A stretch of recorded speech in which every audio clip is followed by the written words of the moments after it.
Hello everybody, I'm Youichi Ui, Team 14 team owners, and you watch now Asia Motorsports Hour.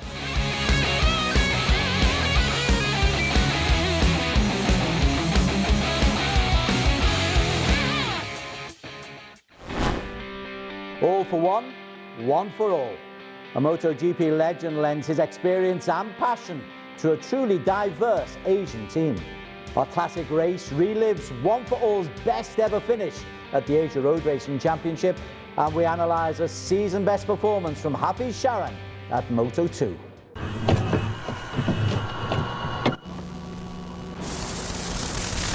But we start with a race to showcase the best of Team One for All. Their riders are easy to pick up in the vivid orange racing suits, and at Sepang, at the start of the 2019 season, they were even easier to pick out because they were both chasing podium positions. Red lights go on, now they are off and we are underway, and it's Akid Aziz who's got off to a healthy start. McKinley Pyle Paz with a slight wheelie, he has a look behind him, and the riders, well, try to make some kind of sense of this wide track. It will be indeed McKinley Kyle Paz who will lead into the first corner. Indeed, outside of him, Ahmed Fazli Shams come in as well, and Pirapong. As you suggested, it's very congested, Steve. It certainly is. 3 to 4 wide as they head through turn 1.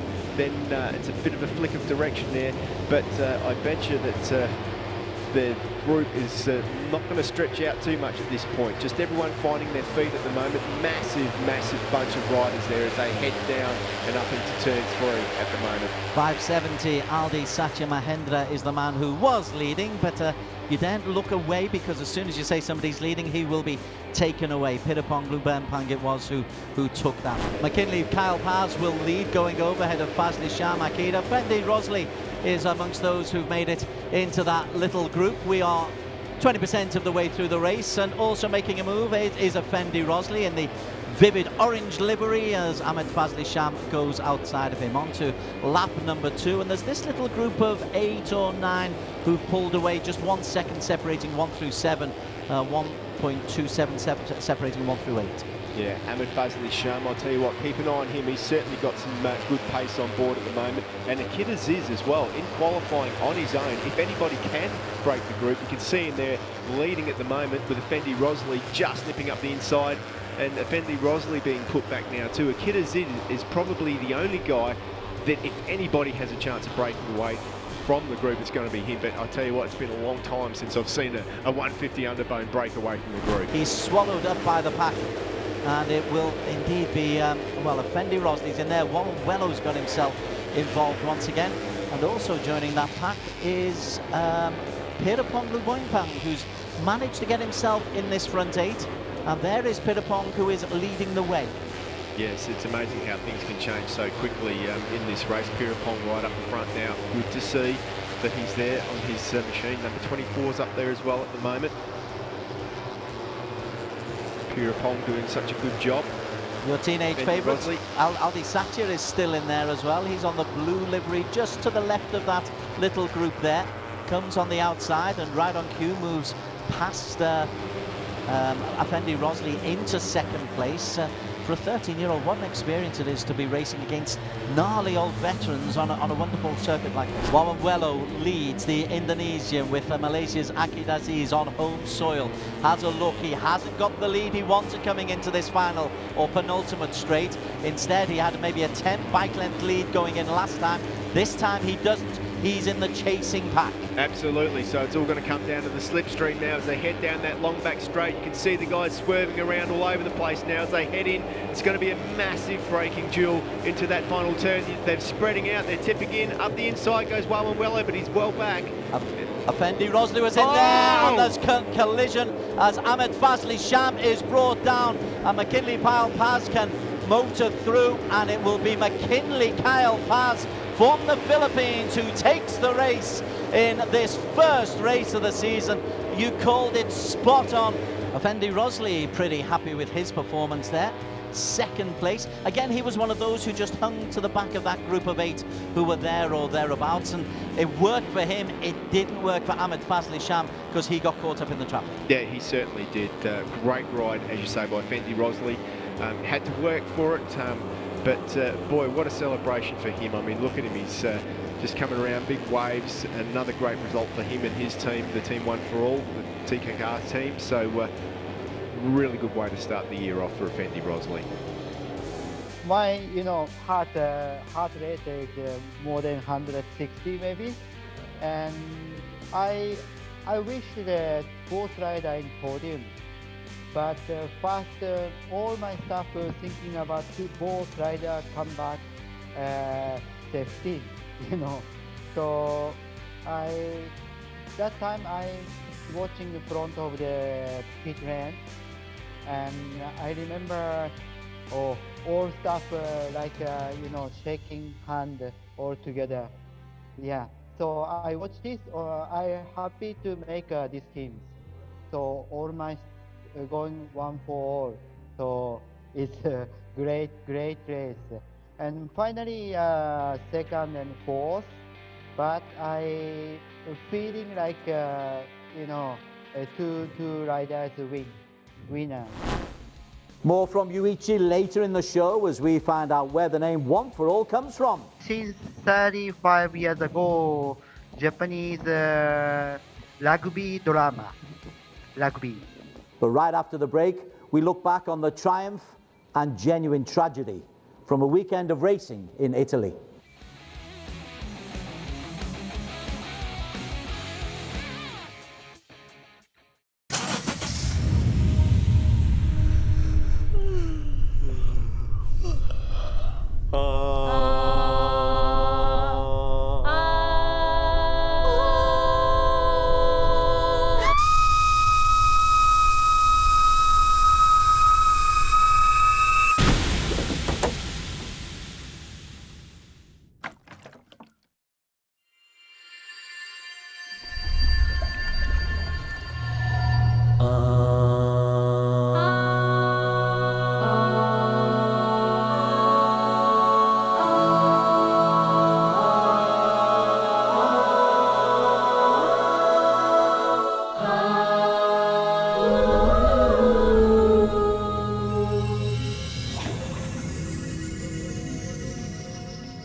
Very well, welcome back to the Idemitsu Asia Motorsports Hour. We are joined by Ron Hogg, the Marketing Director of Two Wheels Motor Racing, to analyse what happened at the MotoGP this last weekend at Mugello. And Ron, we've got to start off with the tragedy of Jason Dupasquier, the Swiss rider who was killed in an accident in qualification. What, as an event organizer, what precautions can you take to protect the riders from themselves? I think the entire motorsports fraternity is reeling from this incident, so everyone's a little bit down. But from an event organizer perspective, the sports comes with risks, and we take all the precautions that we can to minimize that risk to the best. So obviously from the riders' safety gear, that's always very important for the riders to ensure that they have the best gear on them. But as we've seen, incidents can still happen, and then it's up to the medical team. And as we saw what happened in MotoGP, they took some time to stabilize Jason before they sent him off to the hospital. It's, I guess, the right thing to do, to provide on-the-spot best medical assistance to the rider before he was transferred. So we, as event organizers, will always look at this as the most important priority when it comes to racing for us. So medical has to be top-notch. We've got to make sure the doctors, the paramedics, everybody are prepared to handle such cases when it arises. Truly is a tragic moment, but for the riders and the organisers, the show does and did go on. And I want to talk about the mental strength of Ayumu Sasaki, who was involved in the incident in qualification, but then put fastest on pole and then got himself a very high podium position in the race itself. What does that tell you about the mental strength of these riders? Yeah, I think it's going to be based on individuals. I think Ayumu did really well. We've seen this before in MotoGP, in F1, in all the other championships as well. That sometimes the racers go ahead with such incidents, and really up to the riders to forget about this incident and do the race as strongly as they can. I think they are all paid to do that, and that I think is an important message delivered, that they accept the risk that comes with the sport, and when they are on the bike, it's 100% pure concentration to achieve the results they need. Yeah, very, very difficult to deal with this scenario. On to the racing itself. In Moto 2, we've got some better news in terms of racing. Hafiz Sharin, at last, has got himself a top 10 place and picked up some decent points in the Moto 2 Championship. Yeah, I think very good ride for Hafiz. Over the weekend, he was reasonably quick at the practices as well. I think he almost got into qualifying 2 in the qualifying session. So there's information that there are some improvements on the bike as well. And so Hafiz took that opportunity. He was, I think, in a very big group of 6-7 riders fighting from 8 to 15 or something of that sort. So kudos to Hafiz for finishing 9 at the end. And hopefully this gives him the momentum to move forward and perform more regularly in the points for the next coming races. For Asian riders, the Ayagoro is continuing to impress. He's been consistently in the points in the top 10. He picked up another 6th place for the Idemitsu Honda Racing Team. Yeah, I think good ride by Ai. He's really impressed everybody. I think apart from Raul Fernandez, who's being always in the podium, Ai is also a rookie. And I think for first year performance to consistently in the first 5 races to always be there, augurs well for him for the rest of the year. What do we make of Somkiat, the Thai, out of the points but finishing races? We keep saying finishing races is the most important thing, then you've got to get into the points. I think Somkiat was really unlucky last weekend. He did really well at qualifying 2. Again, there was an incident in the race which he was caught in the very first or second lap, and he just broke away from that group. So once, especially when you're racing at Italy, at that particular track, once you break away from the group, it's almost impossible to come back without the help of a slipstream to catch up. So his lap time was good. I believe, if not for that incident, he would have been in the points. Okay, so encouraging. Moving on to the MotoGP itself, and Andy Farid out of the points again. What do we make of Andy?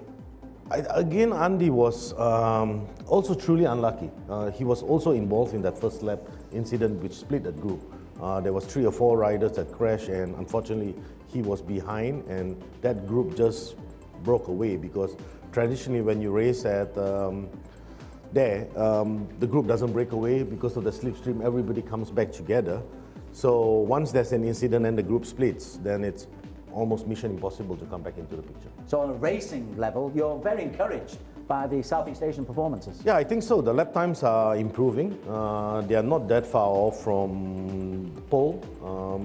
Race pace is getting better. So sometimes they just need this element of luck, which avoids them. I mean, Hafiz was struggling the first few races. In the last 2 races, he had a point. Now he's 9th place. So it is very good for him after this moving forward to carry that confidence. I think it's a matter of time for Andy, Somkiat. They've all collected points already, but to do it consistently, and then their confidence will grow. The second major event in the world of road racing going on the weekend took place at Estoril, where the WSBK Championship was ongoing. Kota Nozane, the All Japan champion, has made that transition over to the Superbikes run. He's struggling a little bit. He's finding that transition perhaps a bigger step up than he imagined. Again, I think it's he needs time. His lap time is again pretty impressive, to be honest with you.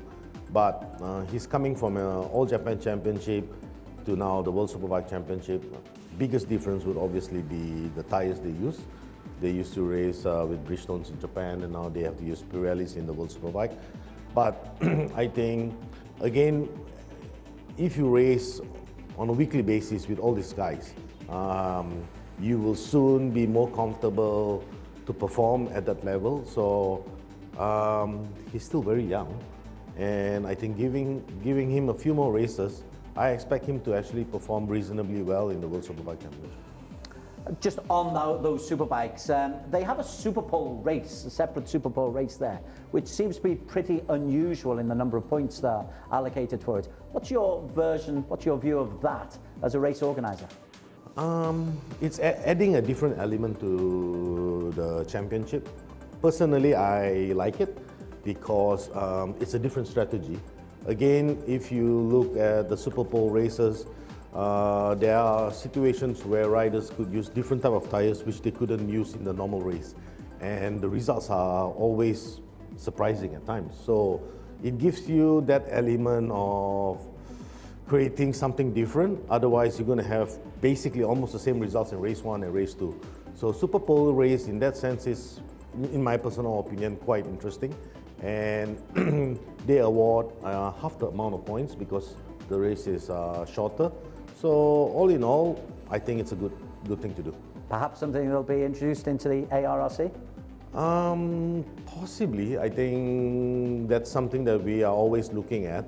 Again, the discussion with the teams, I think the big issue we have is that in ARRC, we only allow a single bike to each rider. And the teams are always very concerned about the management of the engines of these bikes in terms of how many kilometers they can do in a race weekend. So, but if we find this as a positive thing to go ahead, it's something that we can implement and we will. Okay, no Superpole in the Super Sport competition where Galang Hendra picked up points in the first round of the season. Didn't pick up any points this time, but again, just talking to you off camera, you're relatively encouraged by the start that Galang Hendra has made to his career in Super Sports. Yeah, I think so. It's his second year now in the 600s. He's in a very good team. His teammate won the race, Dominic Agutter. So he's in good hands with the team, I think. It's always nice to have a fast rider in your team because you can learn so much from him. So I think with Galang, if he has this time to learn as much as possible from his teammate, it will definitely improve his riding skills. After this short break, we meet one of the characters of Asian road racing, Youichi Ui, turning experience into a unique racing team.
In the stable of teams listed to compete for the 2021 Asian Road Racing Championship, Team One for All stand out as being unique. A truly Asia diverse team ready to take on the best of the region at Underbone 150. Team is Japanese managed and owned, and for the last 3 seasons have had one rider from Malaysia, Effendi Rosley, paired with Thailand's Pirapong Luboinpeng. It's a unique combination. To tell us more about the combination, Youichi Ui, former Grand Prix racer and an All-Japan road racing champion, now Team One for All owner-manager, joins us. And Youichi, thanks for joining us.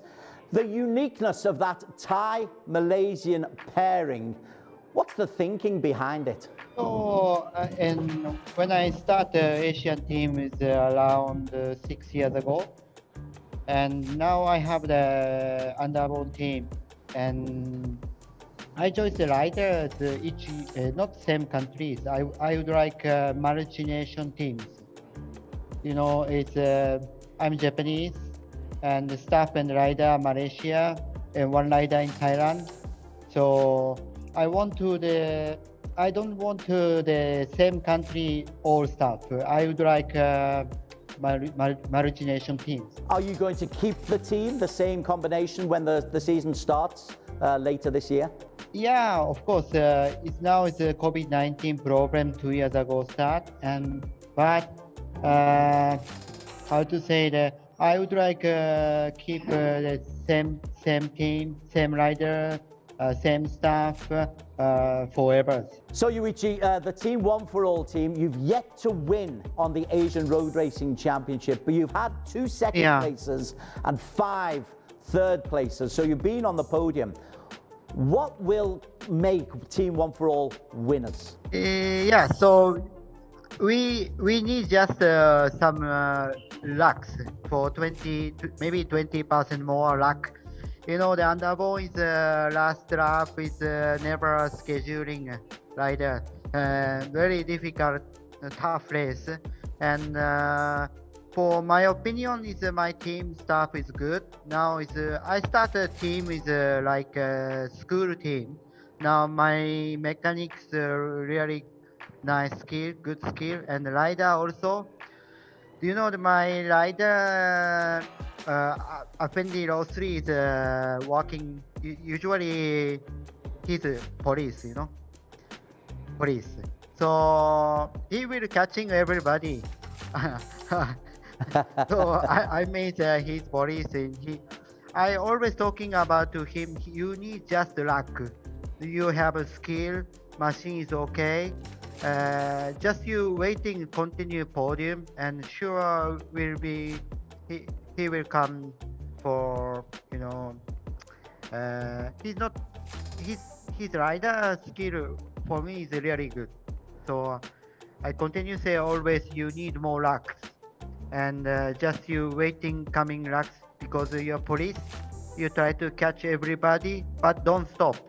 You stop in the Park Ferme front of podium.